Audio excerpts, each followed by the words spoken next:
Sobat mahasiswa, pada pembelajaran kali ini kita akan membahas materi tentang likuidasi perseroan atau corporate liquidation.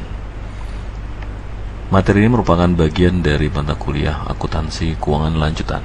Saya akan membahasnya tidak secara detail. Untuk detail, Anda bisa membaca buku-buku yang terkait dengan akuntansi keuangan lanjutan.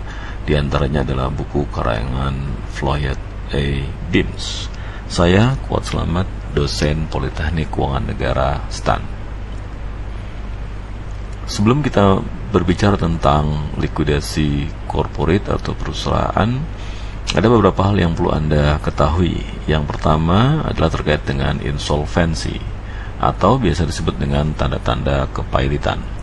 Ada dua jenis insolvensi. Yang pertama adalah equity insolvensi, yang kedua adalah bankruptcy insolvensi. Equity insolvensi adalah satu keadaan di mana perusahaan tidak mampu membayar utang dalam waktu yang telah ditetapkan.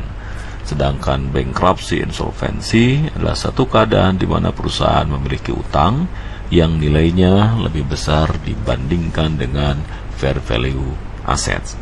Sehingga dari dua jenis ini, bankruptcy insolvensi adalah satu kondisi yang lebih buruk daripada equity insolvensi. Dan umumnya, bankruptcy insolvensi akan diikuti dengan pelaksanaan likuidasi perusahaan tersebut. Bagaimana cara suatu perusahaan untuk mengajukan kebangkrutan? Ada dua jenis pengajuan kebangkrutan. Yang pertama adalah pengajuan secara sukarela atau voluntary bankruptcy proceedings.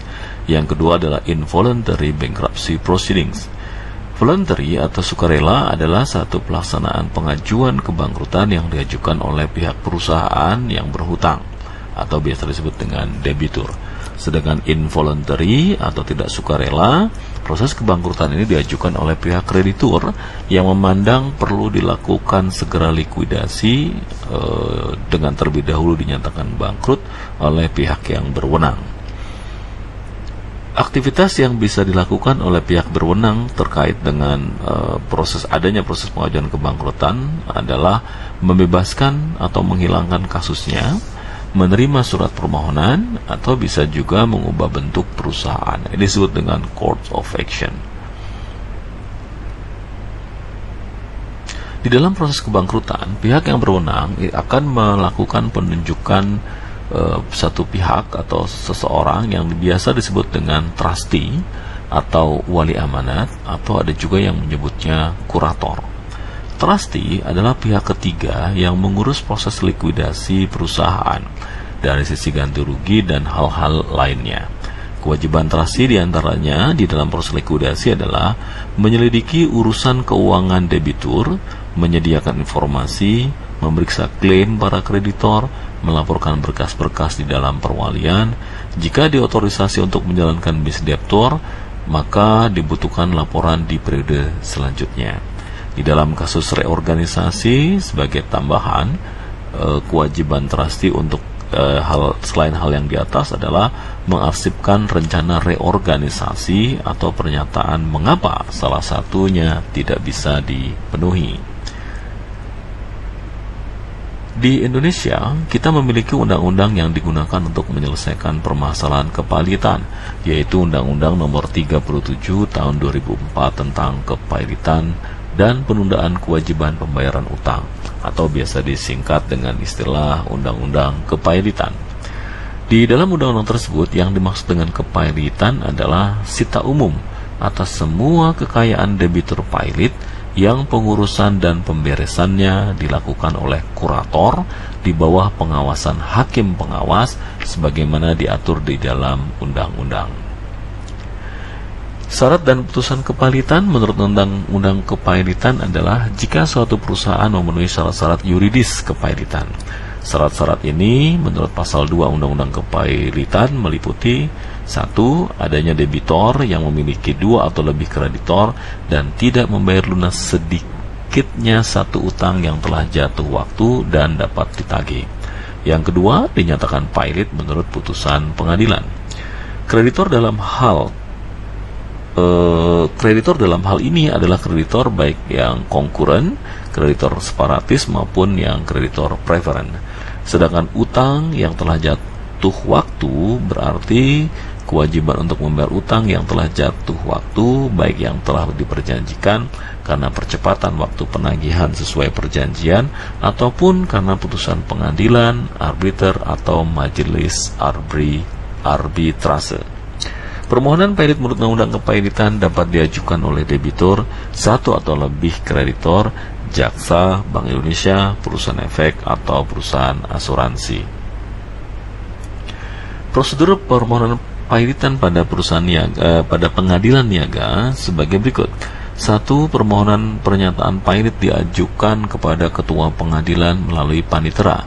Di sini diatur di dalam pasal 6 ayat 2.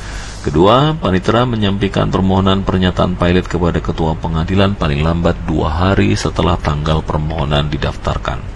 Dalam jangka waktu 3 hari setelah tanggal permohonan didaftarkan, pengadilan menetapkan hari sidang.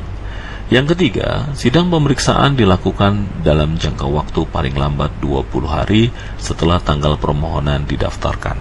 Yang keempat, pengadilan wajib memanggil debitur jika permohonan pailit dilakukan atau diajukan oleh kreditor, kejaksaan, Bank Indonesia, Badan Pengawas Pasar Modal yang kini mungkin adalah OJK atau Menteri Keuangan.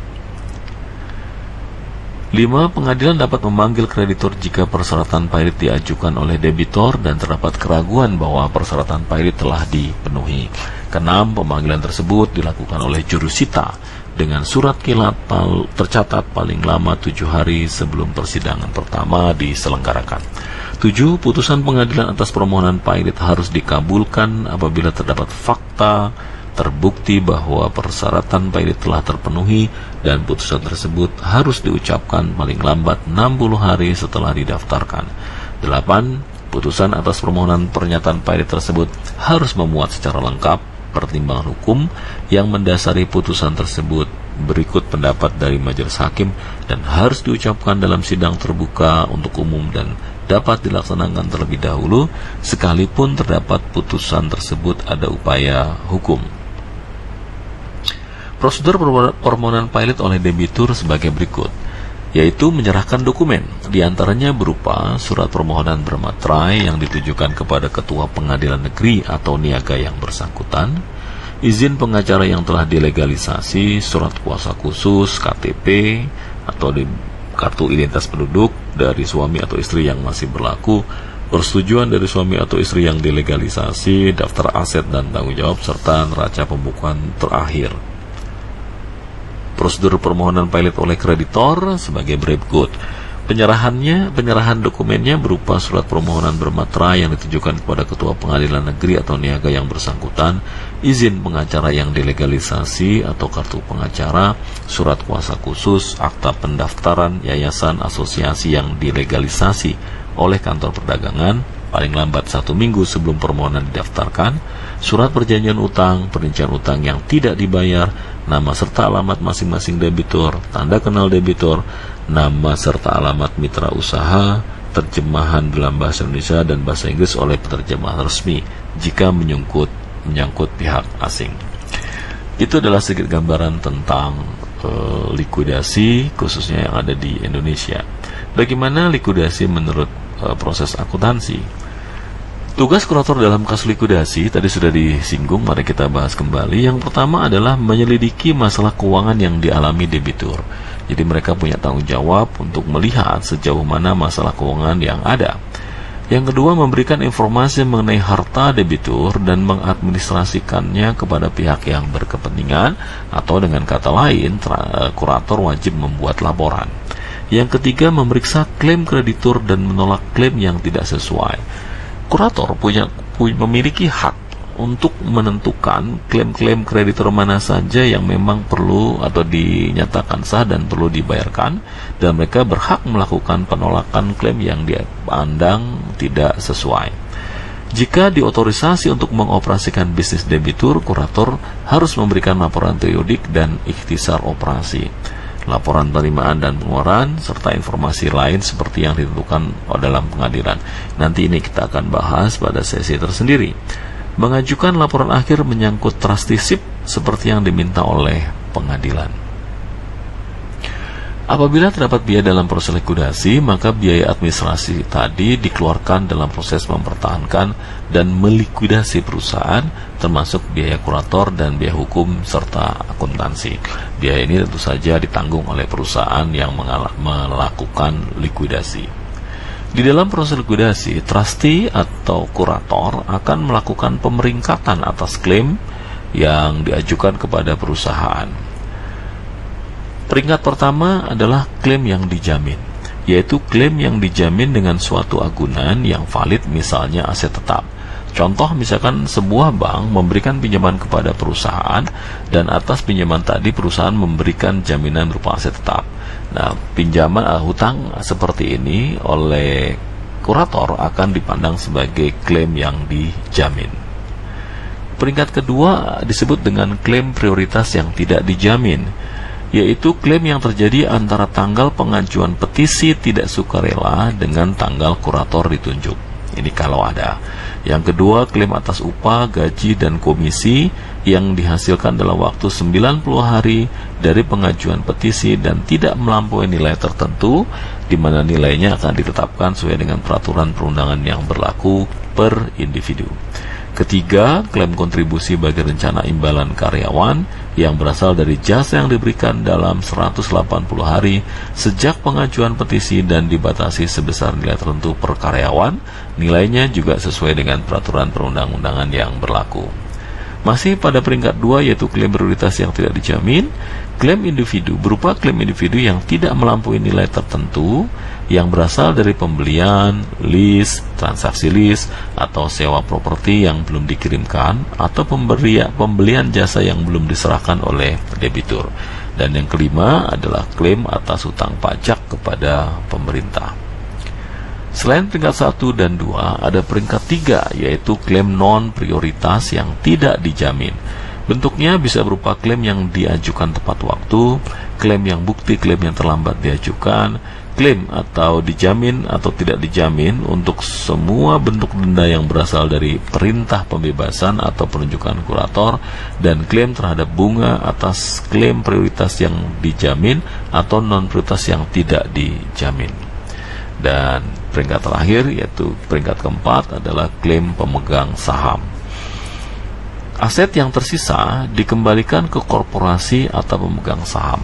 Maksudnya adalah apabila setelah proses likuidasi selesai dilakukan dan masih ada aset yang tersisa baik dalam bentuk kas maupun non-kas, maka aset kas dan non-kas yang tersisa ini dapat dikembalikan sebagai pengembalian modal kepada para pemegang saham dari perusahaan yang dilikuidasi. Ini adalah ilustrasi kasus likuidasi. Chem Corporation menderita kerugian besar pada tahun 2011 dan pada semester 1 tahun 2012. Pada bulan Juli 2012, seluruh hutang dagangnya jatuh tempo serta piutang dagang yang dijaminkan kepada bank terancam default atau gagal bayar. Para kreditor tidak bersedia untuk memberikan tambahan pinjaman maupun memperpanjang atau mereschedule tagihannya. Pada tanggal 1 Agustus 2012, Chem Corporation mengajukan voluntary petitions under Bankruptcy Act atau mengajukan kepailitan secara sukarela. Catatan, mortgage payable ditambah 5.000, interest payable dijamin dengan land and building. Seluruh piutang dagang dijaminkan untuk bank loan ditambah 2.000 interest payable. Ini adalah neraca Chem Corporation per tanggal 1 Agustus 2012. Ada current asset, ada long term asset. Current asset berupa cash, marketable securities, account receivables, inventories, prepaid expenses dengan nilai-nilai sebagaimana yang ada di slide ini. Totalnya adalah 89.000. Long term asset ada land, building, equipment, intangible asset, totalnya 91.000, sehingga total aset Chem Corporation adalah 180.000. Di sisi lain, Chem Corporation memiliki liabilities dan stockholders equity, baik berupa current liabilities, long term liabilities, serta stockholders equity. Current liabilities totalnya 117.000, long term liabilities berupa mortgage payable 50.000, dan capital stock kalau Anda perhatikan di sini terdapat capital stock 200.000, namun terdapat return earning sebesar minus 187 atau defisit 187, sehingga total stockholders equity-nya hanya 13.000. In total aset sama dengan total liabilities plus stockholders equity. Pihak kurator akan membuat satu jenis laporan yang disebut dengan statement of affair. Statement of affair ini disusun pada tanggal tertentu dan menunjukkan informasi neraca dengan aset yang dinilai dengan expected net realizable values dan diklasifikasikan berdasarkan pada 1. Availability for fully secured, partially secured, priority and unsecured creditor.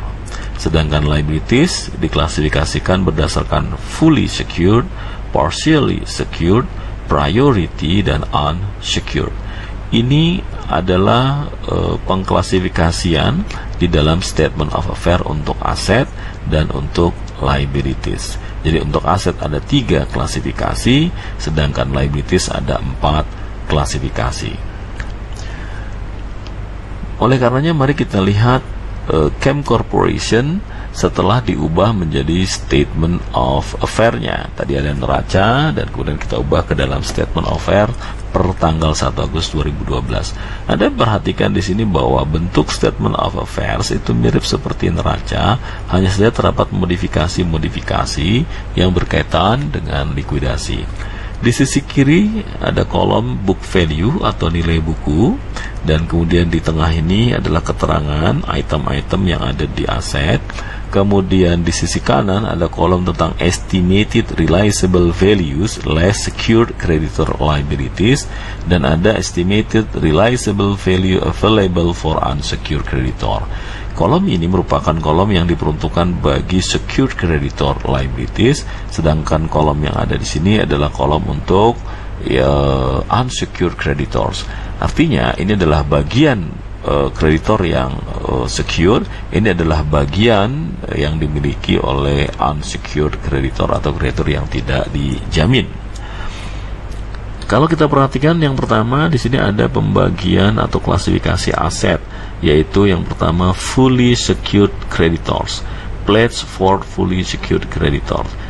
Kita tahu bahwa tanah dan bangunan digunakan sebagai jaminan atas mortgage payable plus interest payable-nya, sehingga land and building kita cantumkan di bagian atas karena ini merupakan aset yang dijadikan sebagai jaminan. Ini klaim pertama di mana book value-nya 55.000 dan diperkirakan nilainya bisa direalisasikan sebesar 60.000.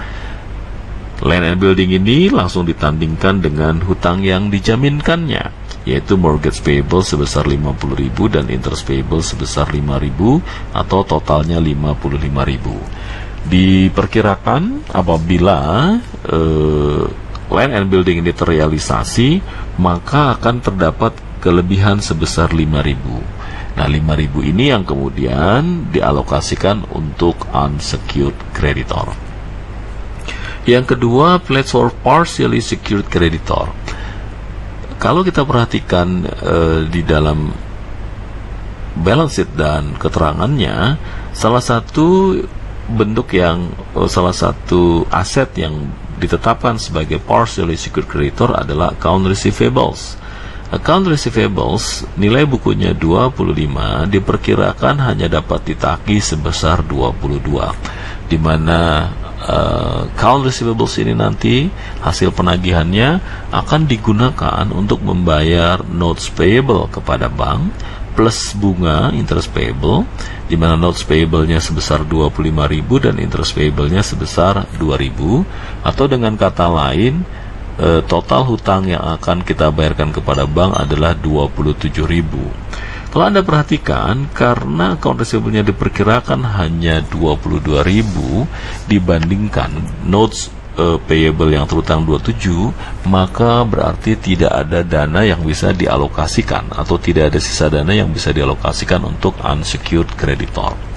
Kemudian berikutnya adalah ketersediaan bagi kreditor yang prioritas dan tidak dijamin, unsecured creditor. Sisa dari aset yang tidak masuk ke dalam klasifikasi fully secured dan partially secured itu dimasukkan ke klasifikasi ketiga. Ingat, kita mundur sedikit. Ingat tadi untuk aset dibagi menjadi 3 klasifikasi ini. Availability, ketersediaan untuk yang fully secured, partially secured, baru kemudian masuk ke priority and unsecured creditor. Jadi yang ketiga di sini adalah tersedia bagi kreditor prioritas atau priority dan unsecured, yaitu sisanya. Kalau Anda perhatikan, total available for priority secured adalah sebesar 82. Dengan rincian di sini tadi ada kelebihan dari fully secured creditor 5.000, sedangkan dari partially secured creditor tidak ada. Kemudian cash diperkirakan tetap ada 3.000, marketable securities diperkirakan bisa laku terjual 7.000, inventories dinilai lebih tinggi dari book value-nya 5.000, kemudian prepaid expenses dianggap tidak dapat ditagih sama sekali, equipment 30 diperkirakan hanya dapat terjual sebesar 12.000, dan totalnya 82.000 bagi kreditor priority dan unsecured. Dan priority liability yang ada ditetapkan oleh trustee atau kurator sebesar 15.000, sehingga 67.000 ini tersisa bagi unsecured creditor. Dan kemudian dari sana nanti diperkirakan ada estimasi defisiensi sebesar 8.000. Dari mana angka 8.000 ini? 8.000 ini baru bisa kita hitung kalau Anda memasukkan atau membuat liabilities and stockholders equity dengan klasifikasi 4 jenis, yaitu ini: fully secured, partially secured, priority, dan unsecured. Kita lihat di sini ada fully secured creditor, partially secured creditor, ada priority dan unsecured creditor. Jadi antara sisi kanan di neraca dengan sisi kiri di neraca adalah dua hal yang saling berkaitan. Untuk fully secured creditor berupa mortgage payable dan interest payable, partially secured tadi berupa notes payable termasuk bunganya, sedangkan priority adalah hutang prioritas kepada karyawan berupa gaji dan kepada pemerintah dalam bentuk pajak, dan sisanya merupakan unsecured creditor. Apabila masih tersisa, maka sisa hasil likuidasi tadi bisa dikembalikan kepada stockholders atau para pemegang saham. Jadi kalau Anda perhatikan bentuk statement of affairs sisi kanan dari neraca atau statement of financial position adalah seperti ini. Ini adalah statement of affairs yang dibuat oleh kurator dalam rangka memenuhi kewajiban mereka dalam pelaporan atas rencana pelaksanaan likuidasi sebuah perusahaan. Ini keterangan untuk hal yang tadi. Diperkirakan aset KM Corporation dapat dicairkan menjadi uang tunai dalam tempo 3 bulan dengan realisasi sebagai berikut. Jadi kalau di dalam statement of affairs tadi masih berupa estimated realize, maka di sini adalah angka realisasinya.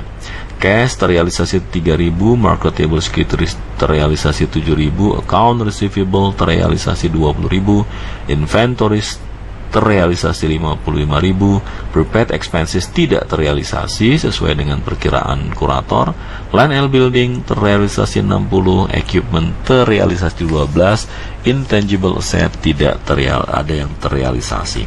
Total jumlah uang tunai yang dihasilkan dari proses pelikuidasian aset-aset ini adalah 159.000. Di dalam statement of affairs, aset yang dijaminkan kepada kreditor langsung di-offset dengan tagihan yang dijaminkan. Sisanya jika ada digunakan untuk melunasi unsecured creditor. Jika ada priority atau partially secured, maka defisiensi sebesar 5.000, yaitu 159 dikurangi 167 nanti ditanggung pro rata oleh unsecured creditor, stockholders unsecured creditor, dan stockholders tidak menerima pembayaran sama sekali. Kita masuk ke topik berikutnya, yaitu tentang trustee accounting, yaitu akuntansi yang harus dibuat oleh pihak wali amanat atau kurator. Trustee akan mengambil alih aset debitur sebelum dibagikan kepada yang berhak melalui keputusan pengadilan. Dengan kata lain, apabila sebuah perusahaan mengajukan kebangkrutan baik sukarela maupun tidak sukarela, dan kemudian diputuskan oleh pengadilan bahwa pengajuan kebangkrutan tadi disetujui, maka pengadilan akan menunjuk kurator atau wali amanat atau trustee, dan trustee otomatis akan mengambil alih seluruh aset debitur sebelum dibagikan kepada pihak yang berhak. Biasanya trustee membuat satu set catatan akuntansi dari pengambil alihan aset debitur.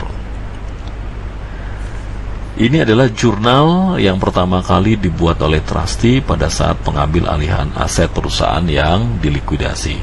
Jadi trustee akan mencatat semua aset-aset yang dimiliki oleh perusahaan yang mengajukan kebangkrutan tadi, kemudian mencatat semua hutang-hutang yang menjadi tanggung jawabnya, selisihnya dicatat sebagai estate equity. Ini adalah jurnal pertama kali yang harus dicatat oleh trustee atau dibuat oleh trustee pada saat pengambil alihan perusahaan. Jadi jurnal ini sama seperti jurnal biasa, namun yang berbeda adalah adanya akun estate equity di sini sebagai gambaran bahwa aset perusahaan, net aset perusahaan itu diambil alih oleh pihak trustee. Selanjutnya, setiap transaksi yang terkait dengan operasional perusahaan pilot dicatat oleh trustee. Transaksi tersebut bisa berupa penjualan harta pilot, penghapusan aset yang tidak dapat direalisasi dari pembukuan, pembayaran biaya operasional perusahaan, pembayaran kepada kreditor, pembayaran honorarium tim likuidasi, dalam hal ini adalah pihak trustee. Jurnal yang dibuat oleh trustee atas aktif tadi, contohnya misalkan seperti ini. Ini adalah jurnal pada bulan Agustus 2012. Yang pertama, a previously unrecorded utility bill for $500 is received. Terdapat utility bill, tagihan-tagihan atas listrik, air, telepon yang belum tercatat, yang sebelumnya belum tercatat, senilai 500.000 diterima oleh perusahaan, oleh trustee, sehingga trustee ketika menerima tagihan dari pihak ketiga yang ditujukan kepada perusahaan yang dilikuidasi, tentu saja atas tagihan yang belum tercatat ini dicatat oleh trustee dengan mendebit estate equity dan mengkredit utilities payable. Jadi kalau Anda perhatikan, kreditnya di sini pasti payable karena hutang muncul di perusahaan. Sisi lawannya dalam hal adalah debit cukup dicatat dengan estate equity.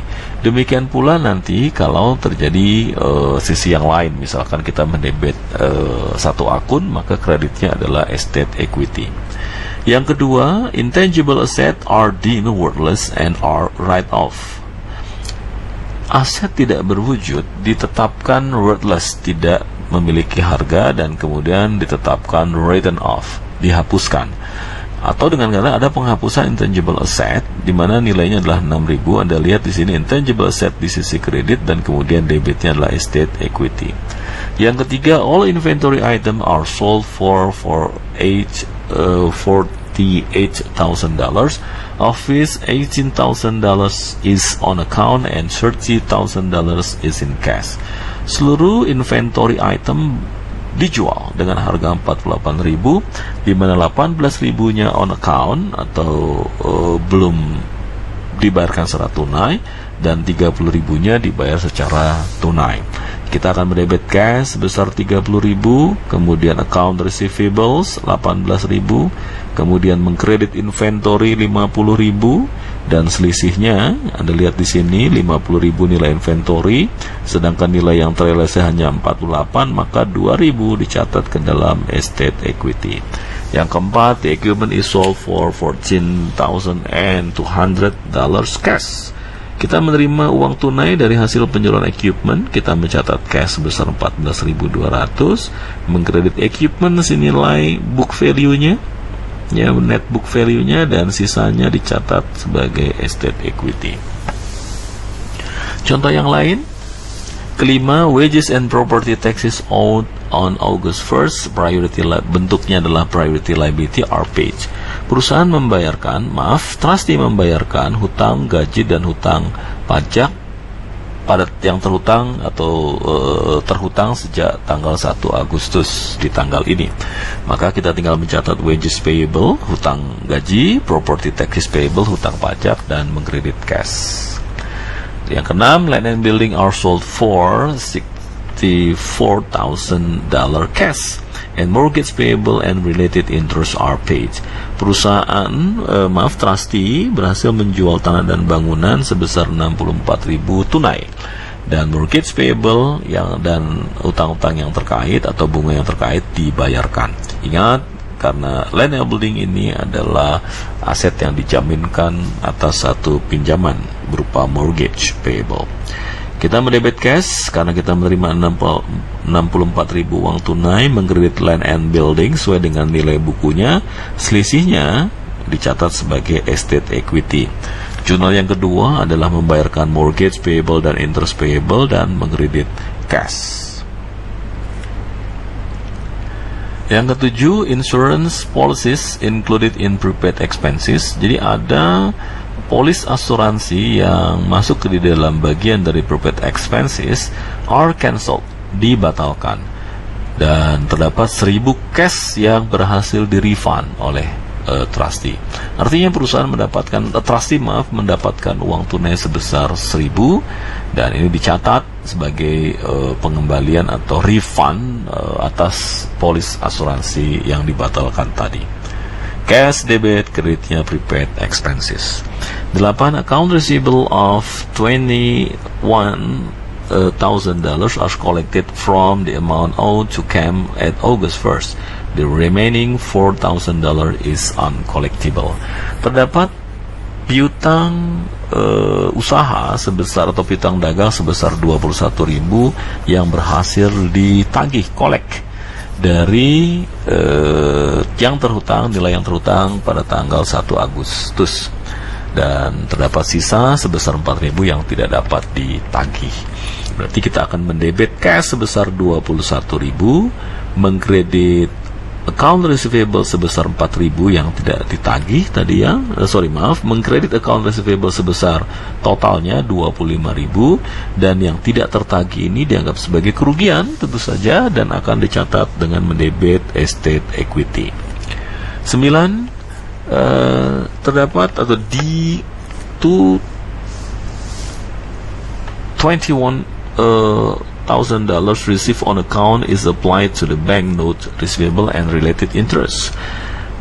Terdapat hutang sebesar 21.000 yang ditujukan kepada bank berupa notes payable dan bunga yang terkait. Artinya gini, ada hutang yang hutang kepada bank yang dibayar oleh trustee. Jadi interest payable, notes payable-nya kita lunasi dan mengkredit cash, di mana dananya ini sebenarnya berasal dari hasil penagihan account receivables. Kemudian 10, estate administration expenses sebesar 3.000 dibayarkan. Kita tinggal mengkredit cash sebesar 3.000 dan kemudian mendebit estate equity sebesar 3.000. Jadi kalau Anda perhatikan semua mengacu ke estate equity kalau ada keuntungan atau kerugian. Dan 11, trustee fees $2,000 are accrued. Terdapat fee kepada trustee sebesar 2.000 yang terhutang.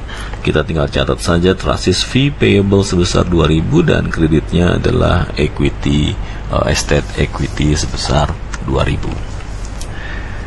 Jadi kalau Anda perhatikan jurnalnya sama dengan jurnal-jurnal yang lazim, hanya bedanya saja tidak ada lagi di sana stockholders equity atau common stock dan sebagainya. Semua akun ekuitas diganti dengan akun estate equity. Dan untuk memonitor transaksi di atas, maka trustee harus membuat 3 jenis laporan. Yang pertama, statement of cash receipts and disbursement, yaitu laporan atas penerimaan dan pengeluaran uang atau kas. Statement of changes in estate equity, yaitu laporan perubahan ekuitas estate. Kemudian statement of realization and liquidation, yaitu laporan atas realisasi dan likuidasi yang dilakukan oleh trustee. Ini contohnya statement of cash receipt and disbursement seperti ini. Jadi di sini akan terlihat uang kas itu berasal dari mana saja. Jadi uang masuk itu berasal dari mana saja dan uang keluar digunakan untuk apa saja. Jadi inilah isi dari statement of cash receipt and disbursement. Sedangkan statement of changes in estate equity bentuknya adalah perubahan, jadi seperti buku besar estate equity. Anda lihat di sini, ingat estate equity saldonya meskipun dia defisit, saldonya di sisi kredit ini ya defisit. Kemudian terjadi penambahan dan pengurangan sedemikian rupa sehingga kita bisa tahu bahwa saldo estate equity per 31 Desember adalah 11.300. Laporan yang lain berupa trustee statement of cash receipt and disbursements bisa bentuk seperti ini.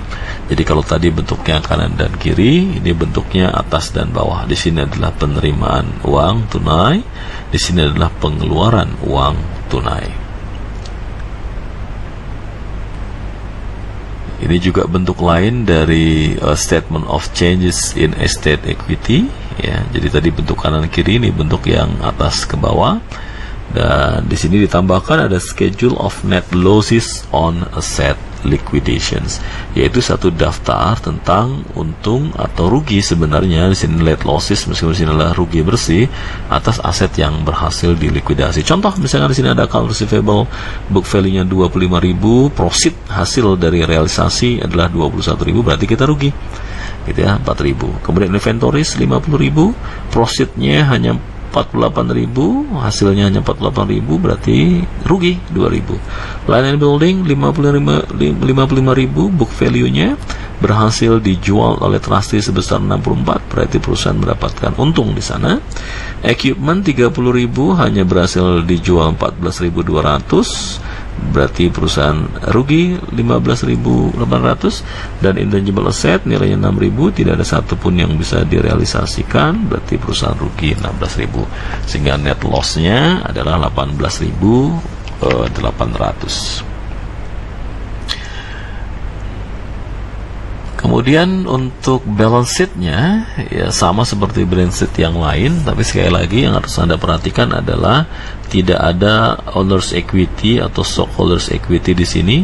Yang ada adalah estate equity, di mana estate equity-nya negatif 11.300 atau disebut dengan defisit. Artinya perusahaan yang dibangkrutkan tadi masih meninggalkan hutang berupa hutang kewajiban sebesar 11.300, dan ingat bahwa proses likuidasi belum selesai. Dari sini hal ini bisa dilihat dari kondisi aset perusahaan yang masih terdapat cash, marketable securities, account receivables, dan prepaid expenses. Artinya proses likuidasi memang belum selesai. Kemudian untuk statement of realization and liquidations-nya bentuknya seperti ini. Ini adalah laporan realisasi dan proses likuidasi. Sisi aset, ya di sini aset to be realized, non cash assetnya ini apa saja dicantumkan seperti ini. Kemudian aset yang realized, jadi kalau sini to be realized, dari ini yang akan direalisasikan itu hasilnya yang terrealisasi baru ini. Ya, sedangkan yang belum terrealisasi adalah ini. Ini adalah statement of realization and liquidation. Kemudian kalau ingin lebih detail dari sisi liabilities-nya seperti ini juga. Ini adalah liabilities to be liquidated. Sedangkan ini adalah yang liabilities liquidated yang sudah terbayarkan. Sedangkan ini adalah liabilities not liquidated yang belum bisa dibayar. Sedangkan income or loss and supplemental items-nya bisa dilihat seperti ini. Ini adalah beberapa jenis laporan yang harus dihasilkan oleh trustee. Prosesnya tentu saja sebagaimana proses akuntansi lainnya, hingga menyusun laporan keuangan. Demikian materi kita pada kali ini tentang likuidasi perusahaan. Untuk detailnya silakan Anda mencari berbagai referensi yang terkait dengan buku akuntansi keuangan lanjutan. Terima kasih, sampai jumpa di media pembelajaran atau materi pembelajaran berikutnya.